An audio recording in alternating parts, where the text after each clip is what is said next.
श्रीमद् भगवद गीता अध्याय 4 श्लोक 40। ठीक है, तो जैसा कि हम अध्याय 4 के श्लोक 40 में आ चुके हैं और इसके पहले सभी श्लोकों पे बात हो चुकी है। अगर आप अभी इस श्लोक को देख रहे हैं, ये पहला वीडियो आपके पास आया है, तो इसके पहले के सारे वीडियो फेसबुक पेज और यूट्यूब चैनल पे अपलोड है, आप शुरू से देख सकते हैं। अगर ये वीडियो आपको अच्छा लग रहा है तो तभी आप इसे समझ पाएंगे। तो चलिए शुरू करते हैं। तो आज के श्लोक में कह रहे हैं कि जो अज्ञानी है, श्रद्धाहीन है और संदेह से भरा हुआ है, वह विनाश को प्राप्त होता है। ऐसे व्यक्ति को न इस लोक में सुख मिलता है, न परलोक में, और ना ही वह शांति या आनंद प्राप्त कर सकता है। यहाँ पे जो 3 चीजों की बात की गई है, सबसे पहले तो ये समझना है कि जो संशय आत्मा है, ये विनाश को प्राप्त होता है ना। मेन फोकस किस पे किया गया? संशय आत्मा। ठीक है, तो ये आता कैसे है ना, तो अज्ञान, अज्ञता, अश्रद्धा और संशय, इस पर बात होती है। ठीक है, संशय आत्मा जिसने संशय को ही केंद्र बना लिया हो, मतलब जहां से संशय उठ रहा है उसी को उसने केंद्र बना लिया है। ठीक है, साधारण मनुष्य के लिए, जीवात्मा के लिए दूसरा नाम है संशय आत्मा। वैसे तो जीवात्मा नाम की कोई चीज होती नहीं है, लेकिन चूंकि अहम ही झूठा है तो उसके लिए जीवात्मा कहना भी कोई बहुत बड़ी बात नहीं है। ठीक है, तो संशय ही इसका केंद्र है और उस केंद्र के लिए वो पूरा विश्वास पकड़कर बैठ गया है। केंद्र तो ठीक है, संशय उसका केंद्र क्यों है? क्योंकि जैसे अहम में कुछ भी पूर्ण नहीं होता, वैसे ही अहम में स्वयं के लिए ना ज्ञान पूर्ण होता है और ना विश्वास पूर्ण होता है। मतलब केंद्र क्या है संशय का? अहम, मतलब भीतर से जो संशय उठ रहा है उसने उसे विश्वास बना लिया है, सत्य बना लिया है कि वहां सब कुछ ठीक है। लेकिन संशय भीतर देखना चाहिए, जो संशय भीतर से उठ रहा है वो उस संशय को बाहर कर देता है। मतलब अपने जहां संशय वहां ठीक बताता है, उस केंद्र को ठीक कह देता है को ठीक है ना। उठ संशय वहां से रहा है, उसी केंद्र को वो ठीक बता देता है और बाहर जो कुछ भी है उसमें संशय करता है। ठीक है, अहम का केंद्र ही संशय है, जहां अहम है वहां संशय होगा ही। ठीक है, अहम है तो संशय है, मतलब केंद्र ही संशय है, लेकिन वो इस चीज को समझ नहीं पा रहा है, वो देख नहीं पा रहा है। ठीक है, जहां अहम है वहां संशय होगा ही होगा। ठीक वैसे ही जैसे अहम अपनी सारी कामनाओं को संसार की ओर मोड़ देता है, वैसे ही संशय को भी संसार की ओर मोड़ देता है।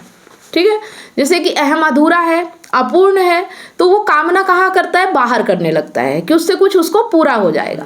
वैसे ही जब उसके मन में संदेह आ रहा है, विचलन हो रहा है, कुछ ऐसा लग रहा है कि कुछ गलत है, तो वो क्या करता है कि अपने भीतर नहीं देख रहा है, वो बाहर की ओर देखने लगता है कि बाहर कुछ गलत हो रहा है, बाहर से ही कुछ ऐसा हो रहा है जो गलत हो रहा है, मुझे बाहर कुछ ठीक करना है, भीतर तो सब कुछ ठीक ठाक है। अहम को क्रोध स्वयं पर होता है और वो कर्ता संसार पर है। भीतरी अपूर्णता का अनुभव होता है, वह भरता संसार से है। मतलब भीतरी अपूर्णता हो रही है और वो सोचता है कि मैं बाहर से भर लूंगा।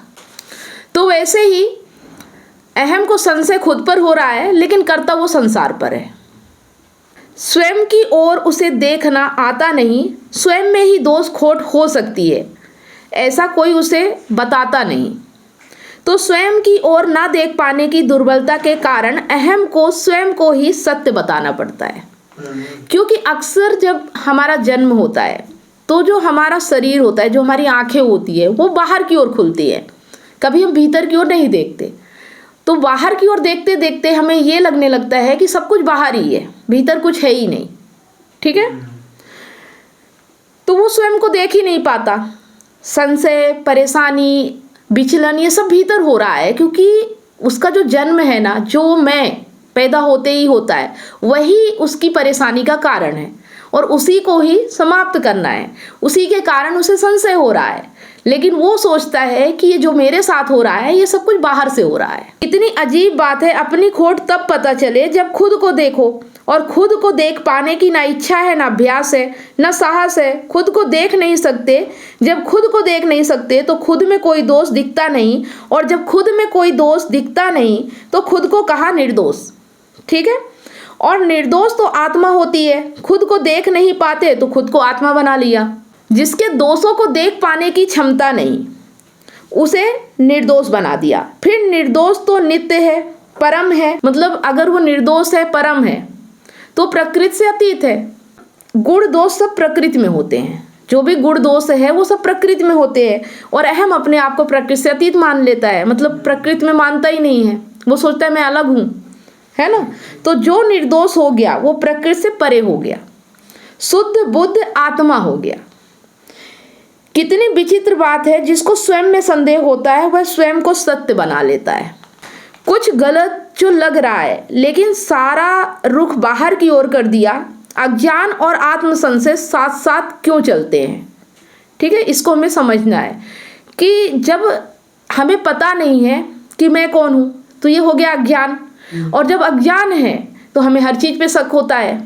तो ये दोनों क्या होते हैं, साथ साथ चलते हैं। जब हमें अपना पता नहीं तो संदेह भी होगा, ठीक है। जिसको अपना पता नहीं होता फिर वो दूसरों को भी नहीं जानते। इसी को बोलते हैं आत्म संशय, जो अपने संशय की यात्रा चलती है, ठीक है। तो वो क्या हो जाती है, संशय आत्मा। आत्म अज्ञान से आत्म संशय और आत्म संशय से आत्म संशय आत्मा, ये सिर्फ ज्ञान से ही मिट सकता है। मतलब आत्म संशय आत्मा बन जाता है, वो खुद को ही आत्मा मान लेता है, मतलब होता नहीं है, ठीक है। तो ये जब उसे लग रहा हो, संशय हो रहा हो, जब उसे ये समझ में आ रहा है कि वो बिल्कुल निर्दोष है, उस वक्त अगर वो अपने आप को देख ले आत्मज्ञान, तो ही उसका ये संशय मिट सकता है। लेकिन जैसे ही वो बाहर देखने लगता है तो संशय और बढ़ने लगता है। तो यहाँ पे पूरी दुनिया उसे बुरी लगने लगती है, क्योंकि उसे ये लगता है कि मैं तो ठीक हूँ, पूरी दुनिया गलत है। तो क्या करता है, सब पे संदेह करने लगता है और सबको बुरा बना देता है। यहाँ तक कि वो कभी कभी प्रकृति से भी दूरी बना लेता है। वो कहता है प्रकृति ही बुरी है, ये नहीं पता कि वो जो है वो बुरा है, वो प्रकृति को ही बुरा मान लेता है और प्रकृति से दूरी बना लेता है। कोई अगर उसे दुनिया से समझाने भी आए कि तुम अपनी ओर देखो, अपने आप को समझो, अपने आप को जानो, वो उसे भी बुरा समझता है, क्योंकि वो दुनिया बुरी है और वो दुनिया से ही आ रहा है। तो वो सोचता है कि ये भी बुरा ही होगा। और सबसे बड़ी बात ये कि वो उसे अपनी ओर देखने को बोल रहा है, अपना ज्ञान करने के लिए, तो उसको और बुरा लगता है, क्योंकि अपनी ओर देख पाना उसके लिए बहुत कठिन बात होती है, क्योंकि उससे मिट जाएगा, उससे वो टूटेगा, उससे वो नष्ट हो जाएगा। तो ऐसे लोगों पे फिर वो भरोसा नहीं करता और ऐसे लोगों से और ज़्यादा वो नफरत करता है। वैसे तो संसार से कुछ कम ही करेगा, नफरत तो सभी से करता है, बुरे तो उसे पूरी दुनिया लगती है। लेकिन जो उसे ज्ञान की बात बताने आता है, जो उसका ज्ञान कराने आता है, उससे तो बहुत ही दूरी बना लेता है। यहाँ तक कि हो सकता है कि वो संसार के लोगों को एक बार माफ़ भी कर दे या उनके साथ कुछ इतना बुरा ना करे, लेकिन जो उसे उसका ज्ञान कराने आता है वो उसको मारने तक के लिए तैयार हो जाता है, ठीक है। तो यहाँ पे अब एक चीज़ देखना है कि जो ईमानदार होता है, मतलब जो अपनी ओर देखता है, जो आत्मज्ञान की राह पे चलता है, वो सच्चाई के फीते से स्वयं को देखता है। और जो व्यक्ति बेईमान होता है, जो अपने आप में अच्छा समझता है लेकिन वो होता नहीं है, तो वो क्या करता है, अपने फीते से सच्चाई को देखता है, ठीक है। तो अगर आत्म संशय है तो सिर्फ आत्म अवलोकन करके ही उसे मिटाया जा सकता है। अगर आत्म अवलोकन का प्रकाश नहीं डाला गया तो ये कभी खत्म नहीं होता है। और इसकी निशानी क्या है कि हमें आत्मज्ञान नहीं है, हम अपनी ओर नहीं देख रहे हैं, इसे हम कैसे समझें, है ना। तो आत्मज्ञान जब नहीं होता तो सहज श्रद्धा पे, मतलब उसे सहज श्रद्धा पे जीना आसान नहीं होता, है ना। जो भी व्यक्ति आत्मज्ञान की ओर नहीं बढ़ेगा, जो अपने आप पे संदेह करेगा, जो अपने आप को ही अच्छा मान लेगा लेकिन वो अच्छा है नहीं, तो वो दुनिया में डरा हुआ रहेगा, वो घबराया हुआ रहेगा, वो चैन से रह नहीं पाएगा। लेकिन जिसने अपने आप को देखना शुरू कर दिया, जिसने अपने आप को जानना शुरू कर दिया, वो व्यक्ति दुनिया में बहुत अच्छे तरीके से विचरण करता है, दुनिया की चीज़ों का अनुभव ले पाता है, आनंद ले पाता है। एक डरा हुआ व्यक्ति, एक संशय आत्मा जो होता है, जो घबराया हुआ व्यक्ति है, वो कभी भी सहज नहीं हो सकता जीवन में। तो जो श्रद्धा आत्मा होता है, मतलब संशय आत्मा जो अपने ऊपर शक नहीं कर रहा है, वो बाहर की ओर देख रहा है, संशय तो उसके भीतर से उठ रहा है लेकिन वो बाहर की ओर देख रहा है कि बाहर से कुछ गलत हो रहा है, तो उसे हम संशय आत्मा कहते हैं। श्रद्धा आत्मा वो होता है अपने आप को, अपनी बुराइयों को, अपने खोट को देखता रहता है, जो अपने ही ऊपर संशय करता है, ना कि दुनिया के ऊपर संशय करता है, उसे श्रद्धा आत्मा कहते हैं। तो श्रद्धा आत्मा होने के ये फायदे हैं कि दुनिया से डर नहीं लगता, श्रद्धा होने पर नींद बड़ी मस्त आती है और संशय होने पर चैन से सो नहीं पाते। ये सब निशानियां हैं। अगर ये हम अपने अंदर आत्मावलोकन करें ना तो ये सब चीज़ें स्पष्ट हो जाती हैं, समझ में आ जाता है कि यहाँ जो बातें की जा रही हैं वो कैसे हम पे लागू हो रही हैं, कैसे हमारे जीवन में ये सब घटनाएं घट रही हैं। तो यहाँ पे जितनी बातें बताई गई हैं, अगर हम इस उदाहरण को संसार में समझें तो मान लो एक दर्जी है, ठीक है। अब उसके पास एक फीता है, वो दर्जी अहम हो गया, समझ लो उदाहरण के लिए, है ना। और वो हाथी को नापने चला, हाथी सत्य हो गया जो बहुत बड़ा है, विशाल है, ठीक है। अब अगर अहम नापने जा रहा है सत्य को, अपने ही केंद्र से समझ रहा है, अहम होते हुए वो सत्य को देख रहा है, जैसे कि हमने बात की ना कि अपने ही फीते से सच्चाई को नाप रहा है। तो वो जैसे दर्जी होता है, टेलर होता है, वो जब हाथी को नापने जाएगा तो हाथी इतना बड़ा है कि उससे डरता है, वो अब उसका सामना नहीं कर सकता। तो दूर से ही, बहुत दूर से, जहाँ से हाथी दिखाई दे रहा है बहुत दूर है हाथी, और दूर खड़े होके अपने ही फीते से दूर से ही अनुमान लगा रहा है। मतलब फीता उसका इतना बड़ा है और हाथी कितना बड़ा है, और अपने फीते से वो हाथी को नाप रहा है कि कितना बड़ा हाथी है, ठीक है।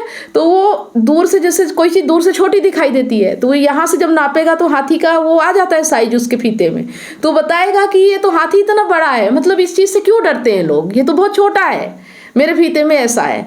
लेकिन अगर वो ये समझ ले, अपने आप को ही देख ले उस फीते में नाप के कि जब उसी का आकार उस फीते से बड़ा है तो हाथी कितना बड़ा हो सकता है। अगर वो अपने आप को नाप ले तो उसे ये चीज़ समझ में आ जाए, लेकिन वो अपने आप को नहीं नाप रहा, वो हाथी को नाप रहा है अपने फीते से।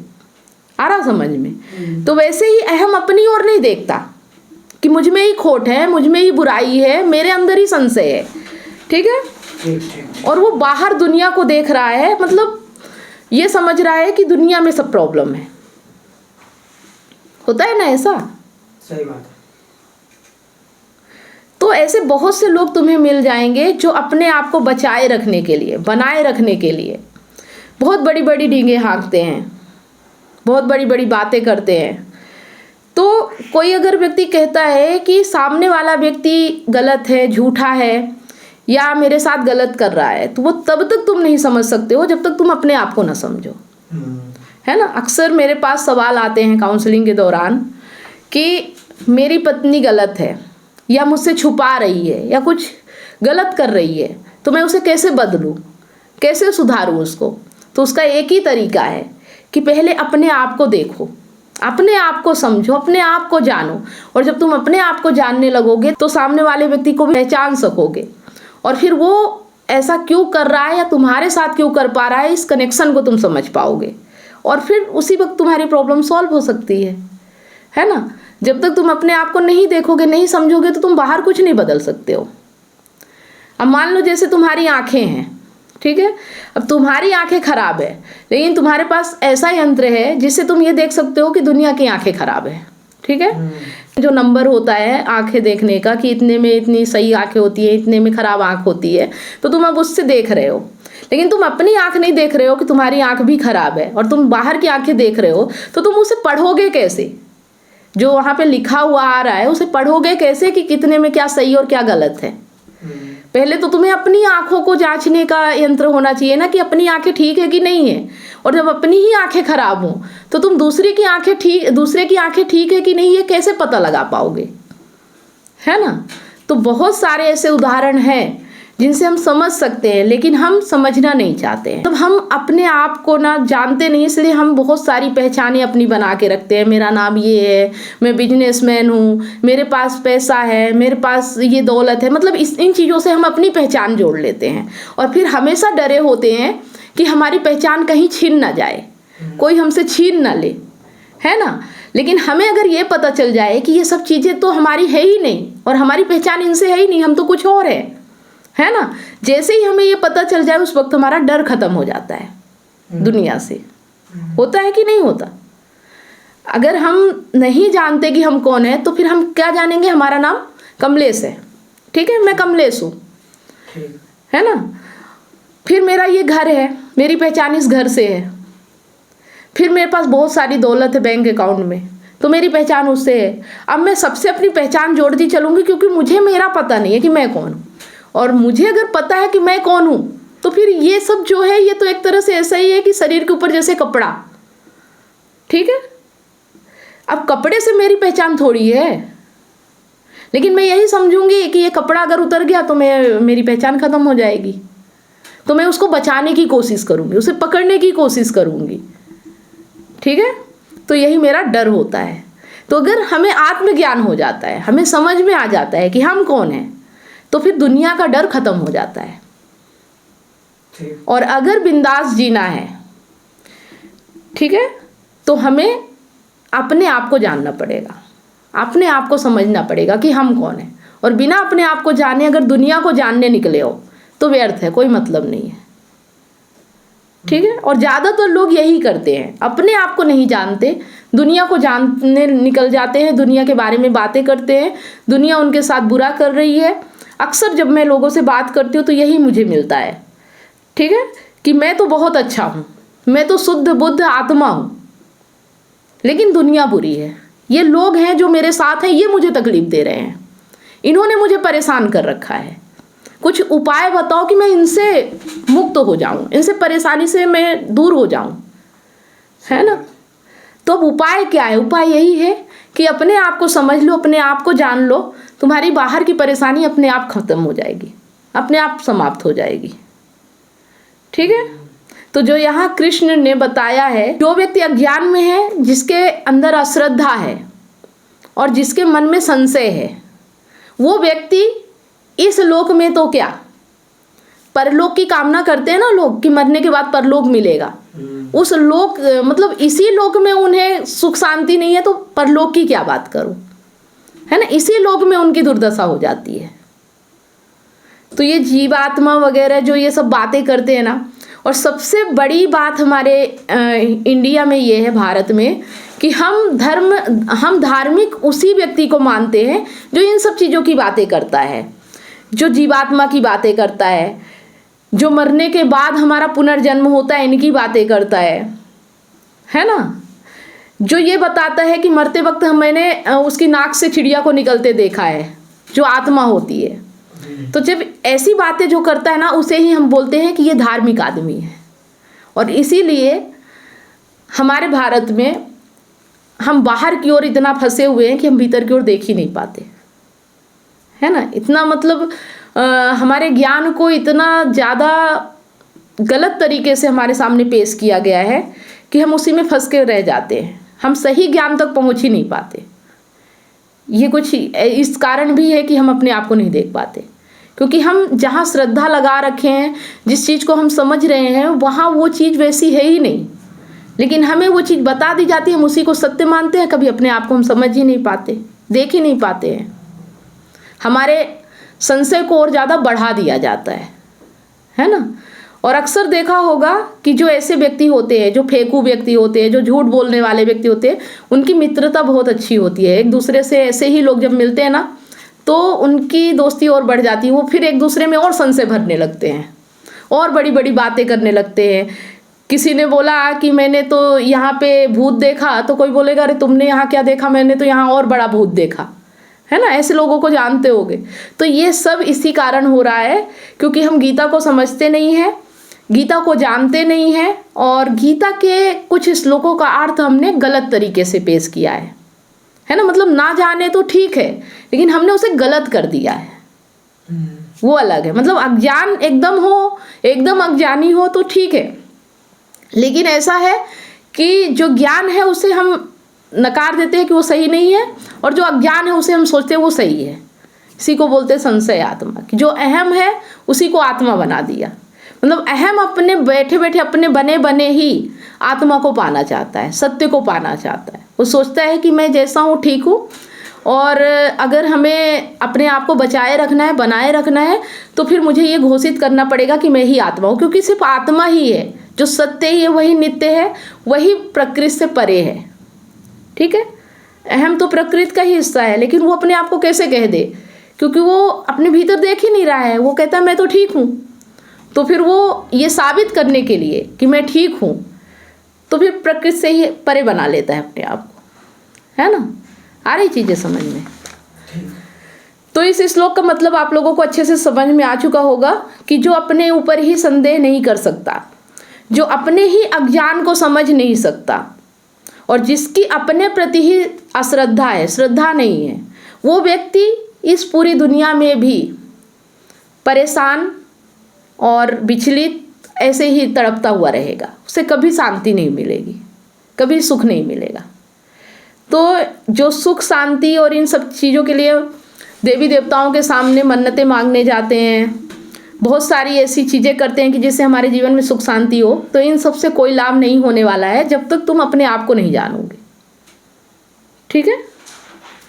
तो उम्मीद करती हूँ कि यहाँ पे जो इस श्लोकों के अर्थ बताए जा रहे हैं, जिस तरह से हम इन्हें समझ रहे हैं और आप तक इन्हें पहुँचा रहे हैं, इससे आपको कुछ लाभ हो रहा होगा।